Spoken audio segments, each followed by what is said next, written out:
और आरक्षण के बारे में। लेकिन उससे पहले मेरे बड़े भाई, हमारे बहुत ही सीनियर लीडर श्यामलाल जी से मैं गुजारिश करूंगी कि आज के राहुल गांधी जी के जो भी अनाप शनाप बयान हैं उनके बारे में उनकी क्या सोच है वो आपके बीच, आपके समक्ष रखें। धन्यवाद बहन शाजिया जी। पत्रकार बंधुओं, आप लोगों के समक्ष आने का हमारा कारण बहन जी ने तो रखा है, लेकिन एज ए डोगरा आपको पता है कि हमने कभी भी, डोगरों ने अपनी आन बान शान के साथ कभी समझौता नहीं किया।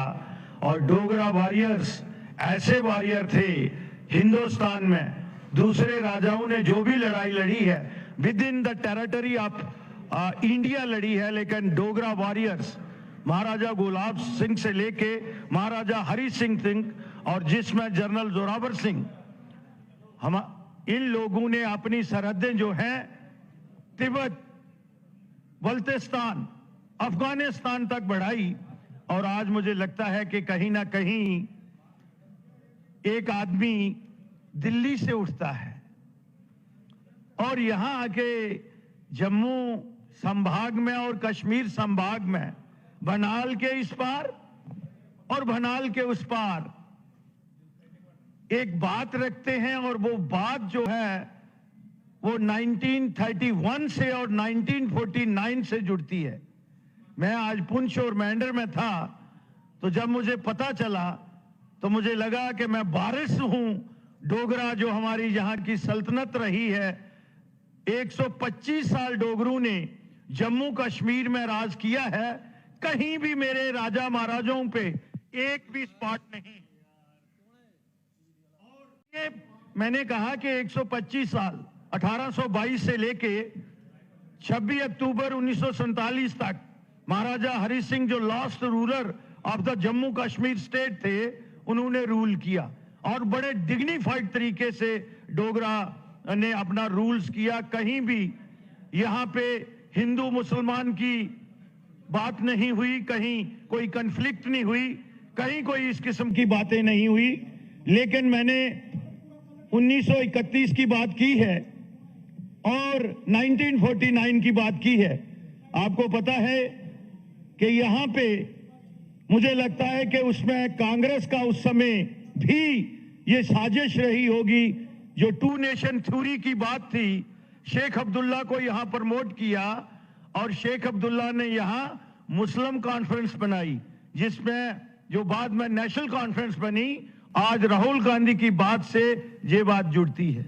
और उसके बाद उन्होंने ये बात भी कही कि हमने महाराजा हरि सिंह या राजे महाराजाओं को यहां से निकाल दिया, तो वो बात 1949 के साथ जुड़ती है।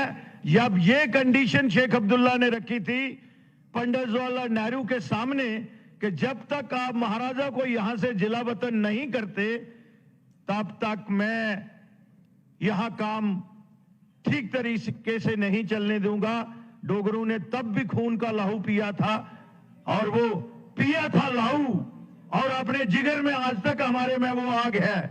लेकिन ये लोग हमारी कहीं ना कहीं जो हमारी क्रेडिबिलिटी है, जो डोगरों की आन बान शान है, आज राहुल गांधी जी ने, मैं तो उसको ज्यादा सीरियस लेता नहीं, क्योंकि मैं रहा हूं उनके साथ, मुझे पता है उनकी कैपेसिटी क्या है और मेरा काफी आना जाना रहा है वहां पे।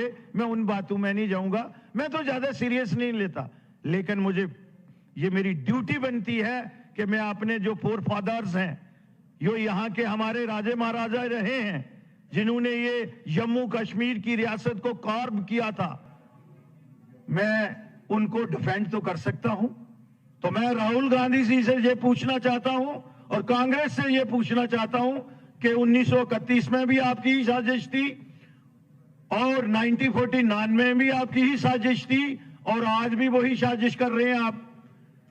यहां मिलिटेंसी जो हुई है, ये किसकी साजिश है? 1986 का अगर यहां कार्ड नहीं करते ये लोग, तो आज यहां ये कत्लो गारत नहीं होती। तो मुझे सिर्फ कांग्रेस से ये सवाल पूछने हैं, एक तो जो चुनाव मैनिफेस्टो है नेशनल कॉन्फ्रेंस का, और उसकी बातें बहुत सी ज्यादा सामने आ रही हैं। और मैं राहुल गांधी जी से एक और सवाल पूछना चाहता हूं। हरि पर्वत का नाम कोहे मोरान रखा है, और उसी में राहुल गांधी जी को मैं उनका वंशज नहीं मानता हूं। बड़े वसूख के साथ कह रहा हूं, जुम्मेवारी के साथ कह रहा हूं, वो नेहरू परिवार के फरियाद नहीं है। मैं उस बात में नहीं जाना चाहता, वो अलग डिबेट का डिस्कशन का विषय है। लेकिन जो नेहरू परिवार यहां से जिसने रिहाइश तय की थी, उनकी जो इष्ट देवी है, उसी कोहे मोरान जिसका नामिक्लेचर चेंज करने जा रहे हैं, उसके बारे में ये जो कहते हैं कि हम नेहरू और इंदिरा के वारिस हैं। राहुल गांधी जी से मैं ये सवाल पूछना चाहता हूं, और कांग्रेस के लोगों से ये सवाल पूछना चाहते हूं कि तख्ते सुलेमान और कोहे मोरान के बारे में उनका क्या जवाब है। बाकी बातें तो मेरी बहन ने कही हैं, मैं ओपन डिबेट के लिए रखता हूं। और मुझे सिर्फ आज कांग्रेस से नेशनल कॉन्फ्रेंस ने तो महाराजा के साथ, जहां डोगरू के साथ इंसाफ नहीं किया है। मेरी लड़ाई कांग्रेस में भी रहते हुए जम्मू को पॉलिटिकल एम्पावरमेंट के लिए हम लड़ते थे, जम्मू का हिस्सा मांगने के लिए लड़ते थे, और वो लड़ाई आज भी जारी है। और भारतीय जनता पार्टी ने उसका डिसाइड, अगर आप देखेंगे 2019 5 अगस्त को एक बहुत बड़ी लाइन ड्रॉ कर दी है। मुझे लगता है कि ये इलेक्शन जो है, ये जम्मू कश्मीर की आने वाली जो पीढ़ियां हैं वो फेट डिसाइड करेगी। लेकिन मैं फिर उसी पे आता हूं कि मेरे महाराजा के लिए जो उन्होंने साजिश की और जो शब्द उन्होंने इस्तेमाल किए हैं कि हमने राजे महाराजाओं को निकाल दिया, बिना शर्त माफी मांगे राहुल गांधी और कांग्रेसी, नहीं तो हम डोगरे हैं। अगर हम एक्सेशन लासा तक जा सकते हैं तो ये कांग्रेस और नेशनल कॉन्फ्रेंस को भी बेफिटिंग रिप्लाई दे सकते हैं।